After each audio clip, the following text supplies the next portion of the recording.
Crack the cold eggs in a pan. Add a chunk of butter. Stir them together over medium heat. This cooks them slowly while the butter oils the pan.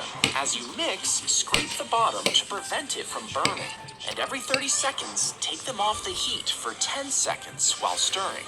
This cooks the eggs gradually and folds air into the mix, making them fluffy and soft. After 3 minutes, take them off and add cream to stop them from cooking.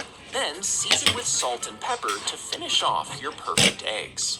You slice a watermelon in half and in half again, then cut it into wedges. The sticky juices cover your face as you eat. And since it doesn't fit your mouth, you actually lose some of the fruit. Instead, cut the watermelon in half on the short side and flip it over. Next, slice even strips in one direction, then again in the other direction, making a grid. When you pull out a piece, most of them will be the perfect size to fit in your mouth. When you slice a watermelon in half and in half again, then cut it into wedges, the sticky juices cover your face as you eat. And since it doesn't fit, stuff the chocolate inside the marshmallow. Then push the stick a little to one side. Now, if you hold it above the flames, you'll burn the marshmallow while the chocolate stays solid. Instead, wait till the fire dies down and hold it just above the glowing embers. Rotate it slowly to cook it through. Once the outside is golden and the chocolate is soft, slide it off between 2 graham crackers. And as you eat it, each bite will be perfectly melted. If you tried to cook a chicken breast with a lightning strike, it would instantly char the outside while leaving the inside raw. Instead, set up a tall rod to catch the lightning strike, sending most of it safely into the ground. Then have a smaller part of the rod in a big tank of salty water. When the bolt strikes, the electricity would heat up the water, and that water is used to heat up the chicken. If the lightning keeps striking, the tank heats evenly, cooking all the way through the chicken. If you try to place the steak into the pan, but don't season it at all. Instead, chop fresh herbs on a cutting board and squeeze lemon juice on top. Then sprinkle a handful of salt and white pepper before adding fresh butter. You see, when meat cooks, its liquids get pushed out by heat. But as it cools, it sucks everything in like a sponge. So when you slice your steak on top of the seasoned board, the juices mix with the herbs, and the meat soaks it back up, giving you a delicious sauce that coats every. Silo Patton? Have you ever wondered why McDonald's soda tastes so good? Well, the company claims it's because of their chilling process. But the true reason has less to do with the actual drink. You see, McDonald's straws are actually a little wider than normal. This allows more flavor and carbonation to hit your tongue, making you think the soda tastes better. They stuck the metal nails into each end of the hot dog and used wires to connect it to a plug in the wall. Once the connection was complete, the electrical currents started flowing into the meat. Now, because hot dogs have water and salt inside, they conduct electricity, which turns into heat as it passes through, cooking the hot dog evenly.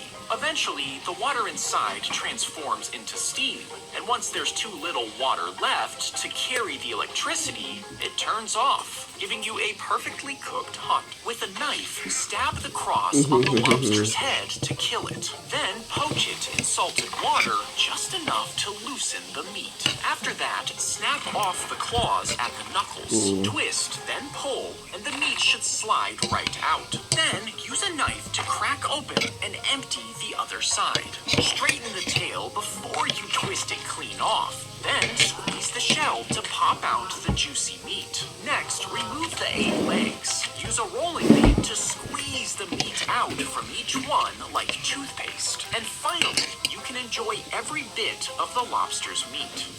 With a knife, bones are carefully removed from the chicken, which is then seasoned and stacked on a duck. Then the duck is rolled up and placed on top of the turkey, and any extra spaces are filled with stuffing. Next, the edges of the turkey are sewn shut, while tightly wrapped strings hold the meat together. It's roasted for several hours at a low temperature to cook evenly.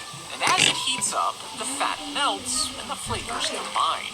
Finally, the turducken is carved, revealing the layers of meat inside. If you slide your cup side to side, they would yank the sucking. Stack the white and dark chocolate bars before chopping them into small pieces and heat milk in a pot on medium heat. Then stir in cocoa powder and a spoonful of sugar. And when it starts to simmer, dump in the chocolate, mixing until it's evenly spread. After that, add a splash of vanilla and a pinch of salt for a deeper flavor. And once everything's mixed, pour it into a mug, topping it off with a candy cane and marshmallows. Finally, blowtorch the marshmallows until they're golden brown to give you the perfect cup of hot chocolate. The device is flipped upside down. If you grab a mallet, the device is flipped upside down and dipped into the batter. A thin layer sticks to the hot plate, then it's flipped back upright while the batter cooks. Once it's done, the crepe will fall off on its own before the next one is made. But since the liquid batter might spill, you could improve the design by adding edges to keep it contained. And since it's too heavy to hold for a long time, you could add a sturdier handle. You could also make the bottom flat and remove the electrical components so that it could be set down on a burner, giving you the optimal crepe making device.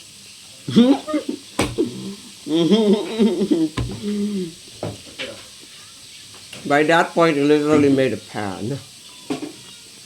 Tyler Patton? If you grab a mallet and start pounding the chicken breast, you break the fibers and thin the meat. And the thinner it is, the faster heat moves through it, cooking it in no time. But what if your guests are already at the door and you need to cook the chicken extremely fast? Well, you would need to slide it between soft belts and send it through 15 pairs of rollers, each one squeezing it a little thinner until you end up with a piece of chicken that's 4 feet wide. You would need a pan bigger than a coffee table, but only 18 milliseconds to fry it.